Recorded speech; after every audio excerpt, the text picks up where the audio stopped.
लेकिन आज मुझे कहा जा रहा था कि गोली मारो सालों को, नारा लग रहा कौन कह था। रहा था ये? बीजेपी आरएसएस के सारे कार्यकर्ता ये कह जो रहे थे। वीडियो है, और उसके बाद ये वीडियो है जिसमें आपके गेट के ऊपर ये महिलाएं ये जो है, हमारी वो माननीय तोड़ रही पार्षद है सोनी पूर्वे जी, वार्ड नंबर 11 की माननीय पार्षद हैं। सोचिए, कहते हैं। हैं आपने दबाव में मांगा? नहीं, माफी कहाँ, फिर मैं बार बार आपको करी, मैंने खेद कोई प्रकट माफी, कर रही। देखिए मैंने माफी अब तक मैं बोल रही हूँ, मैं माफी नहीं मांगी हूँ। मैं बार बार बोल रही हूँ कि मैं अपने जनता को, अगर आहत मेरी बातों से लगी है तो मैं खेद प्रकट करती हूँ। मैं बार बार बोल रही हूँ कि मेरी आवाम, मेरी जनता, यही मेरी ताकत है। इनको अगर तकलीफ हुआ तो तकलीफ की, महागठबंधन में हूँ मैं। मैं एक बात बता देना चाहती हूँ, मैं महागठबंधन में हूँ। अभी कहाँ है हमारे महागठबंधन के? मैं सोशल मीडिया पे चीख चीख के बोल रही हूँ, क्यों नहीं आप लोग वहाँ पे आकर के विरोध किए?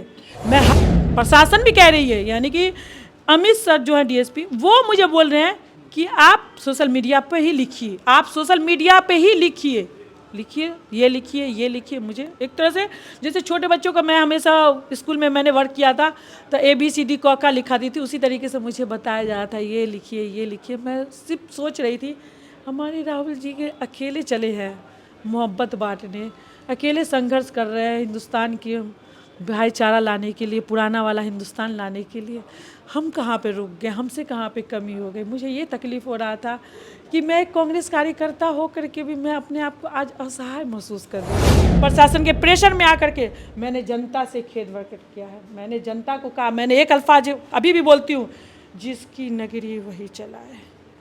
दोस्तों अभी हम मौजूद हैं दरभंगा में, और दरभंगा की जो डिप्टी मेयर हैं नाजिया हसन, उनके आवास पर हैं। आप तमाम लोग जानते हैं कि आज यह खबर सामने आई लगभग शाम के 4 बजे कि नाजिया हसन पर जानलेवा हमला हुआ है, और वह हमला कहीं और नहीं बल्कि इनके कार्यालय में, और कार्यालय पे तोड़ फोड़ की भी खबर सामने आई। हमने एक वीडियो फुटेज भी आप लोगों के साथ साझा किया है, जिसमें आप देख सकते हैं किस तरीके से जिस कमरे में ये थी उस गेट को बंद किया गया हुआ था और उस गेट को तोड़ने की तमाम कोशिशें हो रही थी। क्या कुछ पूरा घटनाक्रम हम इनसे जानते हैं और समझते हैं कि आखिरकार दरभंगा में इस तरह की खबर क्यों सामने आई है। यह सब कुछ एक पुराने पोस्ट से जुड़ा हुआ मामला है। सबसे पहले नाजिया हसन जी, मैं आपसे जानना चाहूँगा कहाँ से इसकी शुरुआत हुई और कैसे ये सब कुछ हुआ?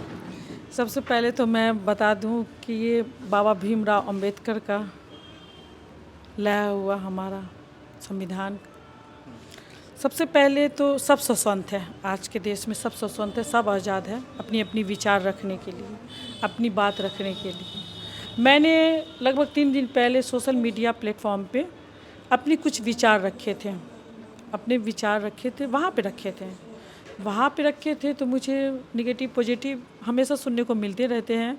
मैं उससे कोई प्रॉब्लम नहीं होता, जहाँ पे जवाब देना होता है वहाँ पे जवाब देती हूँ, जहाँ पे संयम रखना होता है चुपचाप से पोस्ट करके हट जाती हूँ। तो वो पोस्ट का मुझे कल इन्फॉर्मेशन आया कि आपने कुछ माननीय पार्षद के ज़रिए कि आपने ये शब्द भाषा यूज़ किया है, सो और बीजेपी आरएसएस को आपने पाकिस्तानी से तुलना कर दिया। सो कतापे ये बर्दाश्त नहीं है, सो आप माफ़ी मांग लीजिए सार्वजनिक, नहीं तो पोस्ट को डिलीट कर दीजिए, नहीं तो उसी को शेयर करके आप। मैं सीधी हमारे सभी माननीय पार्षद को मैंने एक ही लाइन में कहा, कमान से निकला हुआ तीर और जुबान से निकला हुआ अपना वाणी शब्द वो कभी वापस नहीं आता है। जो मैंने लिखा है, जो मैंने बोला है, मैं आज़ाद हूँ, स्वतंत्र हूँ। अगर आपको लग रहा है कि मेरी विचार, मेरी बातें, मेरे पोस्ट सही नहीं है, आप माननीय पार्षद है, जाइए लिखिए जा करके, हमको कोई आपत्ति नहीं है। जो लिखना है ABCD निगेटिविटी पॉजिटिविटी जो लिखना है आप लिखिए जा करके, हमको कोई फ़र्क नहीं पड़ता। तो एक तरह से अल्टीमेटम ही दे करके हमको निकले थे कि मैडम कर लीजिए, नहीं तो बुरा होगा। ये जो आपने पोस्ट किया था इसमें आपने बीजेपी को लिखा है या आरएसएस को लिखा है, किसको लिखा है? मैंने बीजेपी को RSS को लिखा है कि तो इसमें आपके पार्षद क्यों इन्वॉल्व हैं? क्योंकि कुछ पार्षद उस लॉबी से हैं, उस पार्टी से हैं। मैंने उनको कहा, उनको एक शब्द ही में कहा कि मैं डिप्टी मेयर यहाँ पे हूँ, तो मेरे साथ सारे कम्युनिटी के लोग हमसे जुड़े हुए हैं, मैं सबकी डिप्टी मेयर हूँ। मैंने तो कभी ये भेदभाव दे करके न कभी वार्ड में काम किया, न कभी किसी से मिली हूँ, सबको अपना सम्मान दिया है, सबने मुझे सम्मान दिया, तब तक मैं यहाँ पर पहुँची हूँ। अगर फिर भी आप लोग को लग रहा है कि मैं आहत हूँ तो उस पोस्ट पे जा कर के मुझे जो कहना आप कह दीजिए। फिर कुछ माननीय पार्षद गुस्से से निकल गए, जिसमें कुछ पार्षद प्रतिनिधि तो ऐसे तेवर में थे जैसे लगता है कि क्या कहें, आजकल का बच्चा सब है, उसको जो ये पोस्ट मिल जाता है, कुछ उत्तेजना कुछ ज़्यादा ही है उन बच्चों में। मैं हमेशा सभी माननीय पार्षद को बड़ा भाई समझती हूँ, जो छोटे होते हैं उनको छोटा भाई, बच्चा, बेटी ऐसे करके मैं आवाज़ देती हूँ। खैर एनीवे, ये हो गया। फिर उसके बाद आज मुझे सूचना मिली, उन्हीं के ही मेंबर के ज़रिए मुझे सूचना मिली कि मैडम सो नगर निगम में तोड़फोड़ होगा, नहीं नगर निगम में पुतला दहन होगा और आपके चेहरे पे पुताई उताई होगी। सो आप ऐसा कीजिए मैम, आप मेरी माँ समान है, आप तुरंत है ना कैबिन को छोड़ करके निगम को छोड़ के निकले। मैं बोली कि नहीं, मेरी जनता को मालूम है, मेरा टाइम टेबल सबको मालूम है कि मैं इतने से इतने बजे रहती हूँ। वो कोई प्रॉब्लम होता है तो मैं यहीं से निकलती हूँ उस वार्ड की समस्या जानने के लिए, और नहीं तो उनको मालूम है मेरे टाइमिंग का। अभी इंदिरा आवास का है, सभी पब्लिक सब आते रहते हैं, तो मैं 5 बजे तक प्रॉपर रहती हूँ। नहीं बाबू मैं नहीं जाऊँगी, एक का कट किया, दूसरे का कट किया, निकला था 3-4 RSS बीजेपी के ही बच्चे सब हैं जो मेरे बच्चे की तरह रोल प्ले किए हैं। उन्होंने, मैं उनका आभार प्रकट करती हूँ। और उन्होंने मुझे एक तरह से अलर्ट किया कि आपके साथ बहुत कुछ हो सकता है, तो आप निकल जाइए ऑफिस से। मैंने उसकी चेतावनी को एक्सेप्ट किया और मैंने DM और हमारे SP सर अमित सर, यहाँ से नगर आयुक्त और हमारे जितने भी, जहाँ तक मुझे लगा मैंने सबको फ़ोन करना, वॉइस रिकॉर्डिंग के ज़रिए मैसेज पहुंचाना, बार बार मैं करना स्टार्ट कर दी कि ये निगम परिसर में ये जनता का यहाँ पर काम होता है, सेवा होता है। अगर उनको कुछ बातें रखनी है या मुझसे कोई प्रॉब्लम है मुझे बुला ले या मुझसे समय ले ले, मैं वहाँ पे जाती हूँ। लेकिन फिर भी यहाँ पे आ रहे हैं, फिर भी मुझे लगा कि मुझे अलर्ट कर देना चाहिए, सूचना दे देना चाहिए, नहीं तो कल होकर के ही प्रशासन होंगे कि मैडम आपने मुझे सूचना दी। लेकिन मैं लगातार मैं DM सर को फ़ोन करती रह गई, अमित सर को मैं फ़ोन करती रह गई, नगर आयुक्त को फ़ोन किया, नगर आयुक्त ने 1-2 मरतबा फ़ोन उठा के रिस्पॉन्स लिया। उन्होंने कहा कि ठीक है मैं प्रशासन से बात करता हूँ। खैर एनीवे प्रशासन आई, प्रशासन बोली कि मैडम ऐसा कुछ नहीं होगा, आप निकल जाइए। हमने ऐसा कैसे निकल जाए, ऐसा कैसे। मैंने लहरिया से थाना को भी फ़ोन किया, लेकिन उन्होंने भी रिस्पॉन्स उस टाइम में नहीं लिया, बल्कि 2 घंटे के बाद उन्होंने रिस्पॉन्स लिया। और 2 घंटे के बाद उन्होंने मुझे कहा, एक 1-1.5 घंटे के बाद उन्होंने कहा मैडम यहाँ एक मीटिंग में है, मैं फ्री होता हूँ तो मैं आता हूँ। खैर एनीवे प्रशासन आई हमारे पास, बोली कि मैडम कितना देर तक आप रहिएगा, आप निकल जाइए, अब कुछ नहीं होगा। हमने ऐसा थोड़ी होता है कि किसी को देख करके मैं निकल जाऊँ, या वो पब्लिक को पता है इतने टाइमिंग में आना है उनको, वो आएंगे, मैं उनकी समस्या सुनूंगी, जो होगा आप लोग तो हैं ही हैं, तो ठीक है मैडम हम रहते हैं। फिर उसके बाद आधा घंटे के बाद मुझे पता चला कि पूरे ने निगम को घेर रखा है। फिर मैं खुद कंटिन्यू लाइव हूँ, मुझे कहा भी जा रहा है कि आप लाइव बंद करो, आप खुद अपना सूचना दे रहे हैं। मैं बोली मैं प्रशासन को बार बार बुला रही हूँ, बार बार फ़ोन कर रही हूँ, लेकिन नहीं सुन रहा है। तो मैं अपने पब्लिक को तो बताऊँ, अपने सपोर्टर को तो बोलूँ कि मेरे साथ ये हो रहा है। मैंने लाइव चला करके दोनों गेट, दोनों तरफ नगर निगम परिसर, देखिए जनता के पैसे से वहाँ पे निगम का कार्य होता है। एक सबसे पहले तो निगम परिसर में ये सब चीज़ करना नहीं चाहिए। निगम जनता के काम को, निगम की राशि को, जनता की राशि को वहाँ पर खर्चा करके वो मेंटेनेंस होता है या काम होता है या कोई भी योजना आती है। आपने वहाँ पे जो रखा, एक माननीय पार्षद होकर के आपने ऐसा शब्द भाषा यूज किया, ठीक है आप पार्टी से जुड़े हुए हैं, कोई बात नहीं, आप पार्टी का सम्मान किया, बहुत अच्छी बात है। लेकिन आप वहाँ पर एक माननीय पार्षद भी हैं और मैं उसी की एक अंग हूँ, डिप्टी मेयर। आपको तो वहाँ पे खड़े होना चाहिए था कि मैडम से हम बात करते हैं, क्या है बात विचार। फिर भी वहाँ पर कैबिन में फिर भी मुझे लगा कि नहीं आना चाहिए, मेरी महिला आए मुझसे बात करे। फिर कहा गया कि नहीं 2 नहीं आएंगी, 5 आएंगी। फिर उसके बाद कहा गया कुछ हमारे मीडिया बंधु आएंगे, कुछ है ना जिला अध्यक्ष आएंगे, तब हम बैलुंदु झा जी का नाम हुआ, फिर मुकेश महासेठ का, सबका, इन सबको बुलाइए, तब बात रखा जाएगा, लाइव चलाइए, वीडियो बनाइए। मैं बोली ठीक है बाबा मैं सुनती हूँ, मेरा क्या दोषी है, क्या सज़ा हो रहा है भाई, मैं सुनती हूँ। फिर मैंने सबकी बातें सुनी, सबने स्टेप स्टेप कहा। उसी टाइम में प्रशासन की एंट्री हुई, जब मैं टॉक करने के लिए, बात करने के लिए, अपने पब्लिक हो या RSS के कार्यकर्ता हो या BJP के कार्यकर्ता हो या पार्षद हो, मैंने अपने केबिन खोल दिया था, उनको बैठाल दिया था, पानी वानी दे दिया था। तब उसके बाद पूरी प्रशासन पहुंची। उसी वक्त हमारे महापौर के जो पति हैं प्रतिनिधि, वो भी पहुंचे हमारे कैबिन में। रिंकू हैं हमारे पार्षद, स्टैंडिंग कमेटी के मेंबर हैं, वो भी पहुंचे थे, कंटिन्यू सबको रोक रख रहे थे, उनको भी हाथों तो चोट लग गया। तो मैंने सीधी मैंने प्रशासन से एक सवाल किया, सबकी बातें मैंने सुनी, सिर्फ मैंने एक लाइन में प्रशासन से कहा कि अगर ठीक है मैंने कुछ अगर गलत किया है तो इसका क्या भरपाई है, FIR दर्ज होगा कीजिए। मैंने ऐसे ही कहा है उनको कि मैंने अगर कुछ गलत किया है तो FIR आप दर्ज कीजिए, और नहीं तो आप लिखित में दीजिए कि मैंने क्या क्या गलती किया है, तो मैं भी लिखित में, आप भी प्रकाशित कीजिएगा, मैं भी लिखित में सारा जवाब, माफ़ी के नाम पे हो या सफाई के नाम पे हो, मैं भी लिखित, मौखिक क्या, मैं लिखित देने के लिए तैयार हूँ। फिर भी मुझे वहाँ पर इतना प्रेशर बनाया गया, हमारे कांग्रेस के जिला अध्यक्ष से लेकर हमारे कांग्रेस कार्यकर्ता, जिसमें जमाल नाम है, प्रिंस नाम है, राजा अंसारी जी नाम है, ये सब हमसे ज़्यादा दिन से राजनीति करते हैं। फिर भी उन सब ने मुझे प्रेशर किया कि आप माफ़ी मांग लो, आप खेद प्रकट कर लो। यहाँ तक ये भी कहा गया कि आपकी महापौर ने माफ़ी मांगा था, आप भी माफ़ी मांग लो।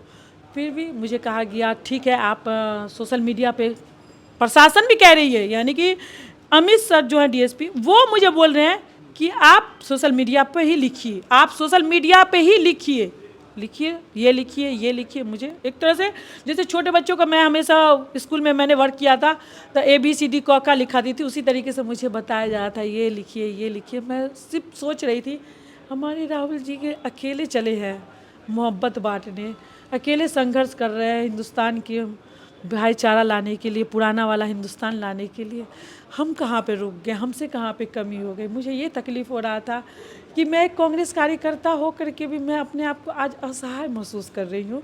अरे मैं महागठबंधन में हूँ, मैं एक बात बता देना चाहती हूँ, मैं महागठबंधन में हूँ। अभी कहाँ है हमारे महागठबंधन के? मैं सोशल मीडिया पे चीख के बोल रही हूँ, क्यों नहीं आप लोग वहाँ पे आकर के विरोध किए? मैं हर किसी से तकलीफ में हूँ कि हमारा पार्टी तो पार्टी, हमारा जब महागठबंधन के सारे कार्यकर्ता वहाँ पे घेर लेते और जवाब देते, नाजिया हसन तक पहुँचने की नौबत नहीं होने देते, प्रशासन के प्रेशर में आकर के। मैंने जनता से खेद प्रकट किया है, मैंने जनता को कहा, मैंने एक अल्फाज अभी भी बोलती हूँ, जिसकी नगरी वही चलाए। सत्ता भी आपकी, सरकार भी आपका, इसीलिए आपने सत्ता के प्रेशर में आके मुझसे खेद प्रकट करवा दिया। लेकिन मैं भी खेद प्रकट सिर्फ अपनी जनता को की हूँ, जिसमें जनता में सभी दल के आते हैं, चाहे वो BJP के हो, RSS के हो, या जो भी आते हो, मेरे वो कार्यकर्ता, मेरे वो पब्लिक है, मैं उनकी डिप्टी मेयर हूँ। मेरे मुस्लिम सभी के मैं डिप्टी मेयर हूँ, दरभंगा शहर की मैं डिप्टी मेयर हूँ। मैंने अपने पब्लिक से कि मेरी बातों से अगर मेरी पब्लिक को आहत पहुँची है तो मैं खेद प्रकट करती हूँ। लेकिन मैं अभी भी अपनी बात पे अटल हूँ, कि अगर मैं थोड़ा सा कुछ कह लूँ तो मुझे कह दिया जाता है कि पाकिस्तानी। मैं एक मुस्लिम थी तभी मेरे साथ ये दुर्व्यवहार हुआ। मैं एक चेयरपर्सन थी, डिप्टी मेयर नाजिया हसन, फिर भी मेरे साथ ये दुर्व्यवहार अगर निगम परिसर में हुआ। मैं इस चीज़ से भयभीत हूँ। निगम परिसर एक संस्था, एक क्या कहते हैं, समाज संस्था है वहाँ पर, जहाँ पे जनता को बिना भेदभाव के काम होता है। वहाँ पे नाजिया हसन बिना भेदभाव के काम करती है। वहाँ पे नाजिया हसन अदर मुस्लिम पे चेहरा नहीं, एक समाज की बेटी बन करके वहाँ पर एक डिप्टी मेयर के चेयर पर गई है, बिना जात धर्म के काम करती है। लेकिन आज मुझे कहा जा रहा था कि गोली मारो सालों को, नारा लग रहा कौन कह रहा था? BJP RSS के सारे कार्यकर्ता कह रहे थे। और उसके बाद वीडियो है जिसमें आपके गेट के ऊपर ये महिलाएं, ये हमारी माननीय पार्षद हैं सोनी पूर्वे जी, वार्ड नंबर 11 की माननीय पार्षद हैं। सोचिए, ये एक महिला होकर के, एक महिला का कितना क्रोधित है, एक समझ सकते हैं कि एक महिला डिप्टी मेयर है, इसीलिए वो क्रोधित व्यक्त कर रही है। एक चीज़ समझ जाइए, ये कोई पार्टी विचारधारा की लड़ाई नहीं है। लड़ाई किस बात की है? आपसे लड़ाई किस बात की है? आप पर्सनल लड़ाई लग रही है या फिर आपने जो RSS को लेकर के टिप्पणी की उसको लेकर के? मैंने अपना विचार प्रकट किया था, तो विचार का जवाब विचार से देना लगता है आपने गलत विचार प्रकट नहीं, मैंने अपना बात रखा है। अच्छा, एक चीज़ समझ जाइए, ये लोकतंत्र है, ये हमारा हिंदुस्तान लोकतंत्र है, हम आज़ाद हैं। बाबा भीमराव अम्बेडकर का ये लाया हुआ सिद्धांत हमारा संविधान है। इस संविधान के साथ एक तरह से छेड़छाड़ी हो रहा है, तभी तो नाजिया हसन आज असहाय हो गई। और नाजिया हसन के साथ सारे BJP RSS के एकजुट होकर के मैंने अगर गलत किया था तो जो प्रक्रिया होती है आप उस प्रक्रिया में जाते। मेरा कहने का मतलब नहीं समझ रहे, मेरे कहने का मतलब है कि मैंने अगर गलत किया है तो बहुत सारी प्रोसेस है, कानूनी प्रक्रिया, आप उस प्रक्रिया से जाते।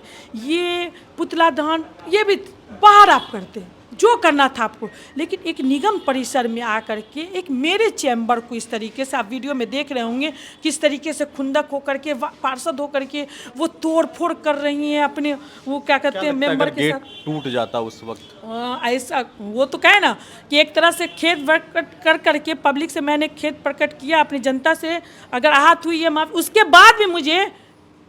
इसके बाद भी मुझे अल्टीमेटम दे करके आरएसएस या बीजेपी के कार्यकर्ता केबिन से निकलते हैं, कहते हैं अपने दबाव में मांगे। नहीं, माफी कहाँ, फिर मैं बार बार आपको कह रही, मैंने कोई माफी, देखिए मैंने माफी अब तक, मैं बोल रही हूँ मैं माफी नहीं मांगी हूँ। मैं बार बार बोल रही हूँ कि मैं अपने जनता को अगर आहत मेरी बातों से लगी है तो मैं खेद प्रकट करती हूँ। मैं बार बार बोल रही हूँ कि मेरी आवाम, मेरी जनता, यही मेरी ताकत है।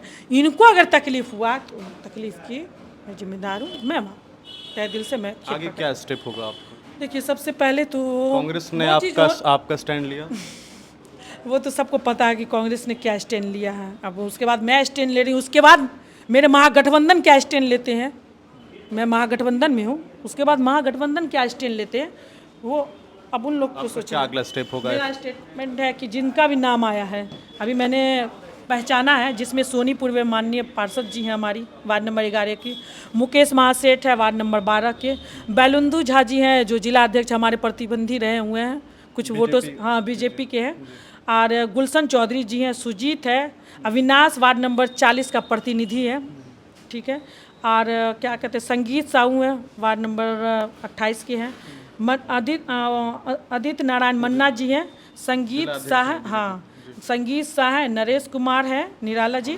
और संतोष पोद्दार है, विकास सिंह है, पप्पू सिंह है, और श्रवण कुमार महतो। यानी कि ये कुछ नाम हैं, अब बाकी कुछ है। हाँ कुछ नाम है, अभी तो और सबका नाम बाकी है। लगभग कहें ना कि 500 से भी ज़्यादा तादाद में, 1000 की तादाद में थे। जिस तरीके से गेट को तोड़ा आप तो वीडियो में देख ही लिए हैं किस तरीके से किए हैं। मैं आगे स्टेप ये लूँगी कि मैं फ़ायदा करूँ, मैं भी यानी कानूनी प्रक्रिया में जाऊँगी। कांग्रेस आला कमान से कोई फ़ोन कॉल? जी मैंने अपने सीनियर सबको इन्फॉर्म किया है। आपको कोई किसी का कॉल आया अभी तक तो सीनियर सबका 1-2 का आया है, क्या हुआ सुने हैं, लेकिन क्या आगे कर सकते हैं सब हम ही को बोलने की, पहले आप आगे बढ़ो उसके बाद हम लोग हैं। तो ये हमारे साथ नाजिया हसन थे और इन्होंने तमाम बातें बता दी। इनके इन तमाम बातों में कुछ सवालात हैं जो बड़े हैं। सबसे बड़ा सवाल ये है कि आखिरकार नगर निगम के अंदर किसी आम व्यक्ति को एक नगर के प्रतिनिधि पर हमला करने का हक किसने दिया? कैसे यह भीड़ तंत्र बन करके एक ऐसे जगह पर पहुंची जो संवैधानिक जगह है, और वहां पर इस तरह से पहुंचना यकीनन नगर निगम के तमाम पदाधिकारियों पर सवाल खड़ा करता है। क्या नगर आयुक्त को इसके बारे में जानकारी नहीं थी? जब इन्होंने साफ तौर पर ये बात कही है कि हमने ज़िला पदाधिकारी, ज़िला के और अन्य कई पदाधिकारियों को सूचना दी, इसके बावजूद वहाँ पर प्रशासन की टीम क्यों नहीं पहुँची? ये तमाम सवालात इसलिए हैं क्योंकि इन तमाम मामलों के बारे में पहले ही डिप्टी मेयर ने तमाम सूचनाएं दे दी। इससे ये साफ होता है कि कहीं ना कहीं इस पूरे मामले में सिस्टमेटिक फेल्योर है, और यह फेल्योर इस बात को साबित करता है कि इस शहर में एक जनप्रतिनिधि, एक ऐसा प्रतिनिधि जो नगर का कहीं ना कहीं पूरी जिम्मेदारी लेकर के बैठा है, अगर वह सेफ नहीं है तो इस शहर के आम लोगों के हालात क्या होंगे, इसके बारे में सोचने की ज़रूरत है। यह देश एक लोकतांत्रिक मुल्क है और यहाँ पर तमाम लोगों को यह हक दिया गया कि वह अपने फ्रीडम ऑफ एक्सप्रेशन का इस्तेमाल करके अपनी बात रख सके। अगर एक आम नागरिक के तौर पर भी और एक डिप्टी मेयर के तौर पर भी, चूँकि ये कांग्रेस की नेता हैं और कांग्रेस का ये स्टैंड है, राहुल गांधी लगातार आरएसएस पर हमलावर रहे हैं, अगर इन्होंने अपने नेता को मान करके आरएसएस पर हमला बोला तो इसका यह मतलब नहीं होता है कि कोई भीड़ जो है गुंडा बन करके, मवाली बन करके इस तरीके से हमला करने के लिए पहुंचेगा। ये देश लोकतांत्रिक है, अगर किसी ने गलती की है तो इसका मतलब ये होता है कि उसके खिलाफ जो है वो प्रशासन में जाकर के शिकायत की जानी चाहिए थी। अब देखना ये होगा कि इस पूरे मामले में आने वाले दिनों में क्या कुछ बातें सामने आती हैं। सवाल कांग्रेस के आला कमान से भी है, कांग्रेस के नेताओं से भी है कि ऐसे मुसीबत की घड़ी में आखिरकार अपने कांग्रेस के नेता को बचाने के लिए कांग्रेस के नेता वहां पर क्यों नहीं पहुंचे। इन तमाम सवालात के जवाब कुछ ही लम्हों के बाद आप तमाम लोगों तक पहुंचने शुरू हो जाएंगे। आपको क्या लगता है कि इस पूरे मामले में किसका पहलू कहीं ना कहीं गलत है? अपनी राय कमेंट सेक्शन में ज़रूर लिखिएगा।